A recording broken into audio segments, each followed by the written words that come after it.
Oi, turma, do livro O Evangelho de Maria Madalena, José Lázaro Boberg. No capítulo 7, várias Marias no Novo Testamento. Miriam pode ser considerada uma variante de Maria, oriundo do hebraico Miriam, que significa Senhora Soberana ou Vidente. Alguns estudiosos ainda atribuem a origem do hebraico Miriam a união dos termos egípcios M-R-Y, que significa amada ou amor. Em hebraico, Miriam era o nome original de Maria, mãe de Jesus, uma das personagens mais famosas da Bíblia Sagrada Cristã, citada diversas vezes no Novo Testamento da Bíblia. Esta é considerada uma das santas mais veneradas pelo cristianismo. Este nome, por ter sido muito difundido antes mesmo da época de Jesus Cristo, é possível também que derive do sânscrito Maria, que quer dizer literalmente a pureza, a virtude e a virgindade. Atente que Maria era o nome mais comum no tempo de Jesus. Por isso, quando se nomeava alguma Maria, juntava-se alguma designação. Maria, esposa de, Maria, mãe de, Maria, irmã de. Nesse caso, diz Madalena, conforme já reportado, porque ela teria nascido num povoado chamado Magdala, de Migdal. Ou seja, Madalena não era um nome, mas um apelido referente ao seu lugar de origem. Então, por falta de um sobrenome, o nome Maria, Miriam, era e ainda é até hoje, pelos leitores dos evangelhos, associada às várias outras mulheres. Daí, então, muitas interpretações são feitas sobre ela, a prostituta, a mulher que cometeu adultério, a que era irmã de Marta e Lázaro, que lavou os pés de Jesus e etc. No entanto, todas essas qualificações ficam por conta do imaginário popular, pela desinformação sobre ela. Maria Madalena não era nada disso, além de várias Marias. Há ainda o caso de mulheres anônimas citadas nos evangelhos que, por falta de identificação, resolvem se atribuir a ela e que, na verdade, não parece ser. Maria era um nome dos mais populares entre as judias do século I. O Novo Testamento cita 6, no total de 16 mulheres, por influência de uma das mais famosas Marias, a mãe de Jesus. Quantas pessoas hoje não colocaram nos filhos o nome de Maria, não é verdade? Talvez você ou um membro de sua família tenha também esse nome, motivado pela mãe de Jesus. Segundo relatos dos pesquisadores, uma em cada 4 judias da Palestina chamava-se Maria. Daí a enorme confusão com Maria Madalena e outras Marias. Carregava ela nas costas todos os estigmas das outras Marias, inclusive das anônimas. Vamos pesquisar juntos nos evangelhos e identificar cada situação que faz com que os cristãos fiquem confusos quanto à identificação de Maria Madalena. E a minha garganta tá horrível, gente, desculpa. Vamos ver se eu consigo terminar a leitura. Já gravei 2 vezes e tive que parar. No primeiro, Evangelho de Marcos. Aproximou-se dele certa mulher, com um frasco de alabastro, contendo um perfume muito caro, feito de nardo puro. Ela quebrou o frasco e derramou o perfume sobre a cabeça de Jesus, enquanto os presentes repreendiam o ato da mulher. Diz ele, elogiando: deixem-na em paz, porque a estão perturbando. Ela praticou uma boa ação para comigo. Na história, o texto diz certa mulher, sendo, portanto, desconhecida. Muita gente, porém, identifica a mulher anônima como Maria Madalena. Atente que ela nunca foi citada no Evangelho de Marcos antes da paixão. É pura fantasia das cabeças humanas. No segundo, Evangelho de João. Então Maria pegou um frasco de nardo puro, que era um perfume caro, derramou-o sobre os pés de Jesus e os enxugou com seus cabelos. E a casa encheu-se com fragrância do perfume. Cerca de 30 anos depois, o escritor do Evangelho de João, quando também uma mulher que unge Jesus, identifica a mulher como se fora Maria, mas não é Maria Madalena, mas Maria da Betânia, irmã de Lázaro e de Marta. Essa história, embora semelhante, não é a mesma. Na de Marcos ocorreu na casa de Simão o fariseu na Galiléia e na de João, na casa de Maria da Betânia, Maria e Lázaro na Judéia. No entanto, muita gente pensa ser a mesma mulher, fazendo das duas uma só Maria. No terceiro, Evangelho de Lucas, e eis que uma mulher pecadora que havia na cidade, quando soube que ele estava à mesa em casa do fariseu, trouxe um vaso de alabastro com bálsamo, e estando por detrás aos seus pés, chorando, começou a regar-lhe os pés com lágrimas, e os enxugava com os cabelos da sua cabeça, e beijava-lhes os pés e ungia-os com bálsamo. A história aqui narrada pelo escritor de Lucas é semelhante, mas não igual. Agora a mulher é citada como uma pecadora. Já foi esclarecido, mas vale a pena repetir, que pecadora não quer dizer prostituta. Embora assim tenha se entendido, pecar é errar o alvo, isto é, quando alguém deixa de cumprir a lei. Está fora de sintonia vibracional com o universo, mas no final deixa-se registrado que Jesus foi ungido por uma prostituta e seu nome Maria. Que confusão danada! Em outra citação de Lucas é registrado Maria, chamada Madalena, de quem haviam saído 7 demônios. Escrevi em meu livro Milagre, fato natural ou sobrenatural? O que significam esses 7 demônios? Também neste ponto se fincou o pé para reafirmar que Madalena era uma pecadora. Considerava-se com efeito que a possessão diabólica era consequência do pecado e fundamentalmente do pecado do sexo. Por isso, se Madalena era uma endemoniada que Jesus tinha livrado de 7 demônios, era porque se tratava de uma prostituta e não uma prostituta comum. Em primeiro lugar, o número 7 tem profundo significado simbólico na Bíblia. Os números são importantes na cultura judaico-cristã e poucas vezes utilizados casualmente. O 3, o 7, o 12 são números cabalísticos básicos. Não é casual que a divindade se divida em 3, que a Sagrada Família seja composta de 3, que o Nazareno fosse crucificado em um grupo de 3, ou que Jesus ressuscitasse no 3º dia. Também não é casual que Deus tenha feito o mundo em 7 dias, que o número dos pecados capitais se estabelecesse em 7, ou que Jesus expulsasse 7 demônios de Maria Madalena. Da mesma forma, tão pouco se utilizou o número 12, aleatoriamente. 12 foram as tribos de Israel, 12 os apóstolos escolhidos por Jesus, entre outros muitos exemplos. As referências numéricas na Bíblia nem sempre devem ser consideradas históricas, mas sim bem vinculadas a recursos simbólicos. No caso dos demônios de Madalena, o número representa a importância que os evangelhos atribuíam a essa mulher, como Lucas sabia que eram 7. Ele nem conviveu com Jesus. Na verdade, como já informamos, ele colheu a informação em Marcos. O 7 tem significado de completude de uma etapa.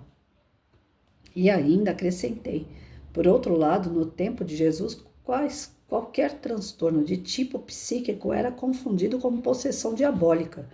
Estar possuído por um espírito diabólico significava também sofrer de uma enfermidade não reconhecida fisicamente. Por isso, se é histórica a alusão do Evangelho de que o mestre arrancou de Madalena 7 demônios e não se trata de uma interpolação posterior para diminuir a importância da mulher mais amada por Jesus e que despertava ciúme entre os próprios apóstolos varões. O máximo que se pode afirmar é que Maria Madalena tinha estado enferma e que Jesus a curou, nada mais. A cura, conforme já relatado, deveria ser de ordem psicossomática, como teria acontecido com a sogra de Pedro, pois, como ninguém cura ninguém, toda a cura deve ser entendida como autocura. É que Jesus quem assevera, foi a tua fé que te curou. A questão de 7 demônios e a de ser prostituta é invenção, redigida pelo escritor do Evangelho de João, à força de lendas, tradições e invencionices. Maria Madalena converteu-se no protótipo de pecadora arrependida. Nem sequer entre os cristãos se manteve outra ideia. Gente, esse texto é enorme. Eu vou parar aqui. É muito grande. Vocês vão dormir aí durante a leitura.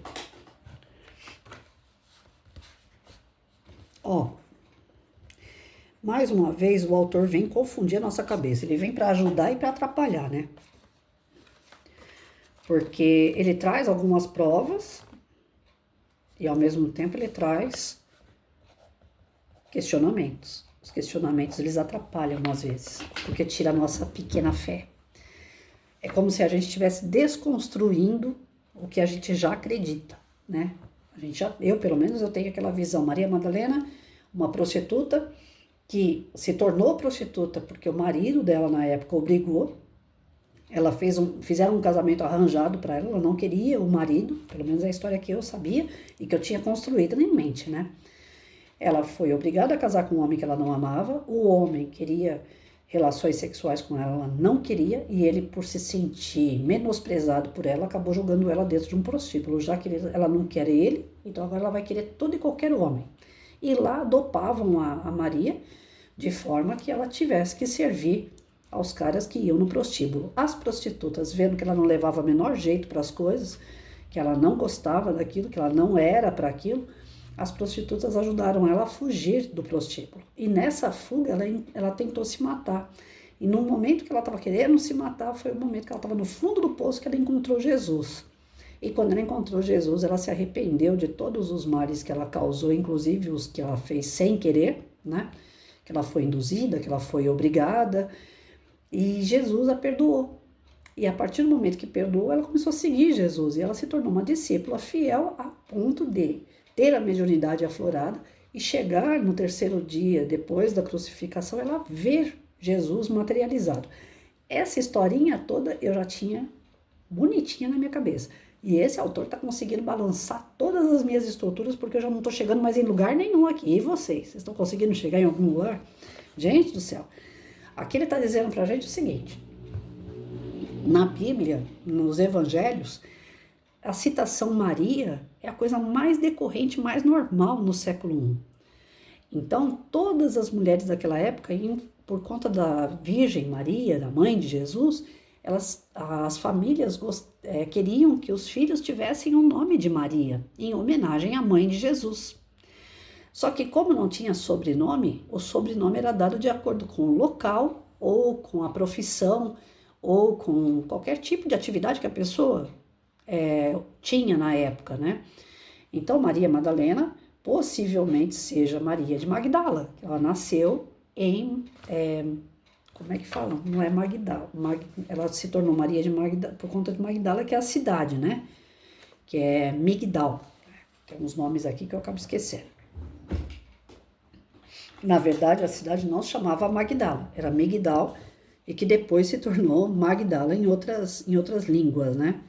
Então, Maria Madalena é por conta do nome da cidade, ou porque significa torre, forte, que Jesus talvez tenha dado esse nome para ela também. Mas aí ele não entrou numa resposta quando ele questionou isso. Então, agora, nesse outro capítulo, ele está praticamente afirmando que o sobrenome dela é de acordo com a cidade, Migdal, que depois se tornaram Magdala e aí se tornou Madalena. Maria de Madalena não foi citada no Evangelho como Maria Madalena. Ela foi colocada em algumas situações como se ela... ninguém sabe dizer se era ela ou se eram outras Marias, se eram outras pessoas que tinham o nome de Maria. E algumas pessoas associaram essas Marias a Maria de Madalena. Então, mais uma vez, ele está dizendo que dentro do Evangelho tem algumas passagens que elas se chocam. Como que a pessoa podia estar numa cidade fazendo tendo um tipo de atividade, realizando algum tipo de coisa, e ela estar numa outra cidade realizando uma outra atividade completamente diferente. Então, ele começa a contrapor os textos, né, um na frente do outro, e como é que eu posso dizer? Nesse embate, né, entre os textos, a gente não consegue chegar num comum acordo. Afinal de contas, essa Maria que está aqui em Marcos é Maria de Madalena? A que está no João é Maria Madalena? Porque para citar a Maria, deveria ter o sobrenome. E aqui não tem, só está falando Maria, né? Então ele já colocou aqui no primeiro, no segundo e no terceiro evangelho, que é o de Lucas, todos os três, até aqui onde eu li, ele nessas jogadas de palavras, não há como ter certeza que se trata de Maria Madalena. Parece mais ser alguém que escreveu sobre qualquer Maria, né, que aconteceu um episódio com qualquer Maria, e as pessoas associaram aquela situação a Maria de Madalena, ou seja, ela está ganhando fama sem ela ter feito aquela situação acontecer, é o que eu estou entendendo. Ou seja, até agora não existe uma prova de uma atitude, de uma cena de Maria Madalena com Jesus. Pelo menos foi o que eu entendi. Gente do céu. Eu preferia a minha historinha. A que eu tinha na cabeça estava mais bonitinha e estava tendo uma sequência. Agora essa daqui tá mexendo tanto com o tico e teco que vocês não têm ideia. Porque é complicado você mexer com documentos. É complicado você querer entender entre linhas. Olha só essa parte que ele fala, né, dos números. Essa parte aqui eu já ouvi falar e eu não dei muita importância, porque é que nem a história de signo. Eu não dou muita importância para essas coisas, porque confunde muito o meu tic-tac e eu não entendo muito. Tem coisas que eu não faço questão de entender. E aqui ele fala da questão, inclusive, dos símbolos numéricos, né? Que nas menções do número 3, o 7, o 12, não é à toa, não é aleatório esses números nos contextos dos evangelhos, né? Aí eu volto a repetir, olha só o que ele fala, né? A divindade se divide em 3, a Sagrada Família 3, o Nazareno foi crucificado e 3 dias depois. Então, quer dizer, existe toda uma simbologia. Quem assistiu O Nome da Rosa vai lembrar dessa parte, né? Onde os padres eles ficavam tentando desvendar entre linhas o que os evangelhos diziam. E muitos estavam sendo mortos na época, na Idade Média, porque realmente eles estavam conseguindo, né, tirar algumas verdades das palavras do evangelho. E essas verdades, elas iam contra o sistema da católica. Então elas estavam muito bem guardadinhas ali, e ninguém levantava a lebre, passava desapercebido, eram patrícias da vida, né? Lê assim, não entendeu, então passa batido. E ali não, eles estavam pesquisando e tirando algumas verdades. Então, se a gente for analisar os evangelhos, olha que agora eu lembrei de uma coisa assim que foi muito chata na época. Eu fazendo faculdade, o meu professor de História Antiga e Medieval, ele dava aula das 2 disciplinas, Marcelo Rede. Nem sei se está vivo, mas esse professor, nunca mais eu soube dele. Uma vez ele chegou na sala de aula e falou assim, gente, tinha evangélicos, católicos, tinham pessoas de todas as religiões na sala, uma sala de 100 alunos. Ele foi falar sobre a linha do tempo, né? A cronologia humana, tal, desenvolvimento humano.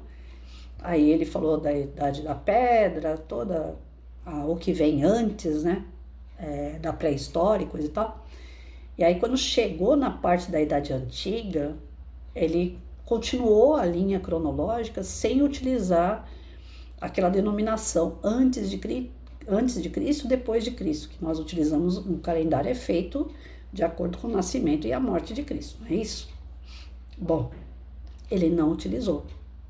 E eu não lembro qual é o nome do calendário que ele usou, mas tem um nome, tem um calendário que as pessoas que são ateu, né, que não acreditam em Jesus, elas utilizam esse calendário, que deve ser o calendário judaico, se eu não me engano. Eu não sei, gente, aí eu vou falar bobagem.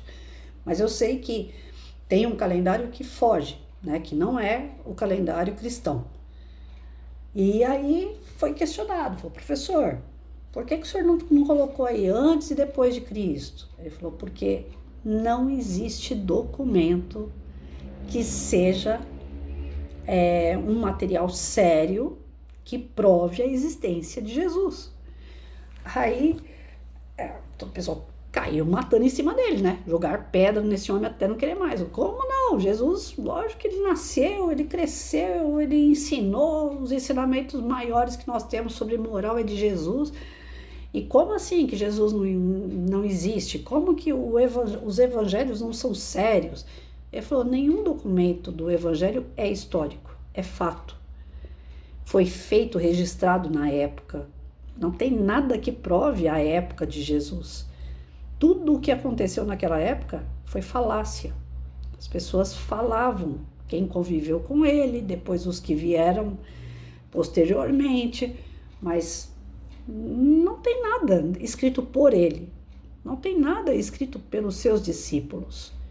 É tudo pessoa que conviveu com os discípulos ou que ficou sabendo através de alguém e que foram escrever. E nós estamos vendo através desse livro que realmente toda a dissertativa, a narrativa da Bíblia, dos evangelhos, eles foram feitos através de palavras, através de frases. E ali é que foi desenvolvido textos. E os textos vieram depois de Jesus, bem depois, né? Não é que Jesus não tenha existido. Isso eu me recuso a acreditar. Eu acredito em Jesus fielmente. Eu acredito que ele é como que fala? Ele é o co-criador do nosso planeta, ele é o nosso governador. Eu acredito fielmente nisso. Se um dia isso cair, nossa senhora, eu acho que cai tudo dentro de mim. Mas as questões que me levam a pensar que esse autor, ele está comprovando o que o meu professor de história antiga falar, é muito claro em relação a isso, né?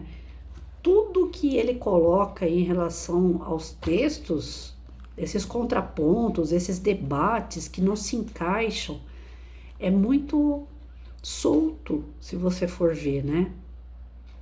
E eu passei uma vida inteira sendo criticada porque eu não li a Bíblia. Eu não li mesmo, não conheço a Bíblia. Eu tenho, mas não li. Leio uma coisa ou outra quando é do interesse, quando eu vou confrontar com alguma coisa do Evangelho segundo o Espiritismo. E o Evangelho segundo o Espiritismo, ele me cai como uma luva. Eu amo o Evangelho segundo o Espiritismo, mas a Bíblia eu sempre tive um receio com ela, porque são palavras difíceis, né? E um momento muito diferente do nosso, acho um pouco chato as leituras. Então, não tive prazer de ler a Bíblia, então eu não conheço a Bíblia. Enfim, não sou ninguém para falar da Bíblia. Mas tanto o Marcelo Reid, meu professor, como esse autor do livro, José Lázaro, eles praticamente têm a mesma linha de pensamento, né? Que tudo que foi construído a nível de evangelhos é ouvir dizer. Não tem nada fato, não tem nada comprovado. E por mais que eles se alinhem em alguns momentos, eles mais se contrapõem, eles mais se contradizem do que realmente caminham juntos, né? E é um sendo feito à base do outro, e ainda assim existe essas divergências. Então, assim, dentro de 3 textos nós vimos que existem 3 Marias aqui, e todas as 3 foram dadas o nome de Maria Madalena posteriormente, mas se você for ver, cada uma numa situação diferente da outra, em lugares diferentes, e que possivelmente sejam outras Marias, não é Maria Madalena.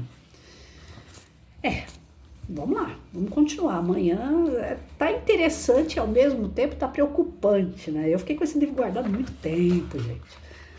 Tá preocupante porque eu tenho medo de terminar o livro depois e falar assim, agora, o que eu vou acreditar?